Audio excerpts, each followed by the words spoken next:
for the students, families, and faculty members of Marjorie Stoneman Douglas High School. I couldn't find the words to properly mourn and honor the 17 lives cut far too short in the wake of tragedy. However, I soon realized that I was speechless. For once in my life, I was so taken aback that I had absolutely no words. Words can't even begin to describe what happened, but I would like to try to offer these. 1 month ago today, I got a text from one of my best friends that read, "I don't know if I'm going to make it out of here alive, but I love you." That's not the kind of "I love you" that someone should have to hear, especially on a day dedicated to love. I should never have had to hear those words. No one should have. I'm so sorry if you had to hear those words, and I am so sorry if you never got the chance to. 17 lost voices. Our country accounts for 5% of the world's population, but 31% of all mass shootings. That averages 1 mass shooting per day every day of the year.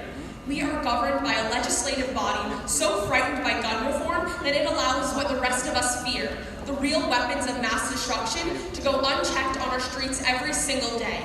If the guns really made us safer, the United States would be the safest country on the planet.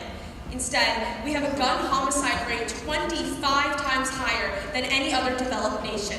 The U.S. accounted for 46% of the population of all developed nations, but accounted for over 80% of gun deaths. So tell me again how adding more guns to the mix will make us safer. Tell me again about the fact that guns are strictly used to protect and shouldn't be regulated. Tell me again how guns don't kill people, but people kill people. Woo, that's my sister!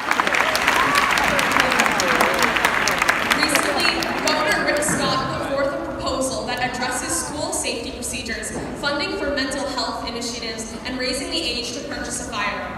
However, nowhere does this policy for Florida address the circumstances that allowed the Parkland massacre to occur. Nowhere does it mention the common sense gun issues of gun control, including universal background checks and a ban on military-style semi-automatic weapons. Nowhere does it mention magazine restriction or an altogether ban on bump stocks, just the sale and purchase of them. Instead, the plan proposes arming teachers. Arming teachers with guns would in no way be beneficial in the event of a school shooting.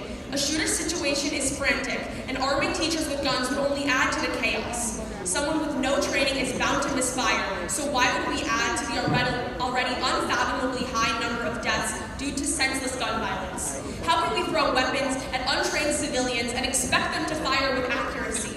I don't want to spend 7 hours a day, 5 days a week in a place completely littered with weapons that are only used to kill.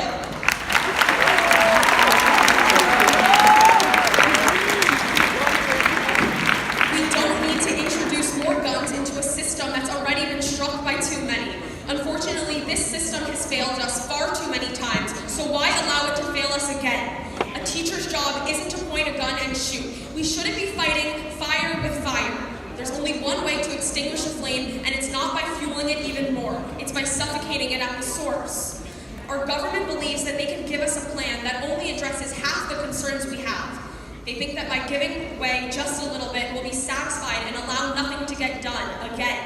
This time, we will not be accepting a half-developed policy. This time, our voices will not be silenced. We've had enough of feeling unsafe at a place that is supposed to harbor and foster the minds of the future of this country. We've had enough to this easy access to military-grade, semi-automatic weapons. We've had enough of thoughts and prayers. We've had enough of bloodshed. I'm only 17. My initial reaction to hearing a knock on a classroom door or the sound of a textbook hitting the ground should not be thinking about where I should run to hide or who I should send my goodbye words to. It's more important now than ever that we come together to comfort one another, to mourn with each other, and speak as one unified voice. Be the voice that was taken away from those 17 people. Use your voice so that there never have to be any more last words. Send your words to your representatives and legislators. Put your words on posters, on petitions, on social media. Bring your words to the polls. Scream those words until people realize that they should probably listen to what we have to say. Because we do have something to say, and that is never again.